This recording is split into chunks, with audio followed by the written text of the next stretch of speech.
বাগানের মতন চুল। এই যেমন শোনো, একে বড় বাড়ির মেয়ে, ও চুলে কত খরচ তুমি জানো, কিন্তু চুল নিয়ে রহস্য করছো তুমি? চুল নিয়ে আমি রহস্য করিনি।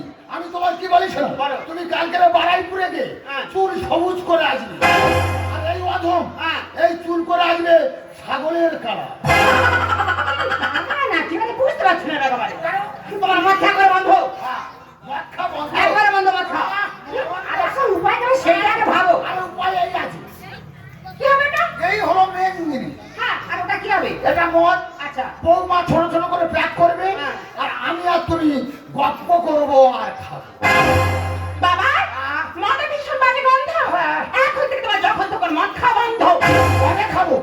শুধু সেদিন করেই খাবে? হ্যাঁ। যেদিন হবে তোমার মনে আনন্দ।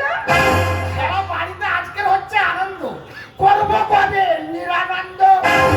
মদ খাওয়া একেবারে বন্ধ। বন্ধ মদ খাওয়া একেবারে, একেবারে বন্ধ। থামুন, আপনারা থামুন। আচ্ছা বলছিলাম কি এটা সূর্যবাবুর বাড়ি? হ্যাঁ। এটাই তো? আচ্ছা দেখো তো মালিক একটা সূর্যবাবুর কিনা। এই তো সত্যি ছিল, এই তো সত্যি মানে হয়। আমি থানা থেকে আসছি। আনা, আমি তো বলছি থানা। টাকা বাবু, আমি পিছনে লুকোচ্ছি না। কে লুকোচ্ছে কি? আপনি লুকোচ্ছেন। আমি লুকোইনি। কি করছেন? প্রচন্ড গরম পড়েছে, পোকা ঠিক হচ্ছে। আমার বুড়ির পিঠির চালে পোকা ঢুকেছে, সেই সব পোকাগুলো থামা মেরে বার করতেছে। ঠিক আছে, ট্রেনে বের করুন। আমি বলি শুনুন, আইনের লোক হলেও তবু বলতে আমি বাধ্য হচ্ছি। আরে বল, আয়নার বেলায় কি হলো বলো বল। বারুইপুর ট্রেন এসেছে, আচ্ছা, কি হয়েছে? সূর্যবাবু মারা গেছে।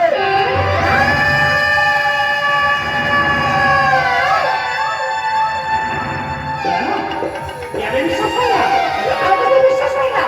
আমার কথা সত্য, এত বড় দুনিয়া কিছু হতে পারে না। আমি বিশ্বাস করি না, আমি কিছু বিশ্বাস করি না।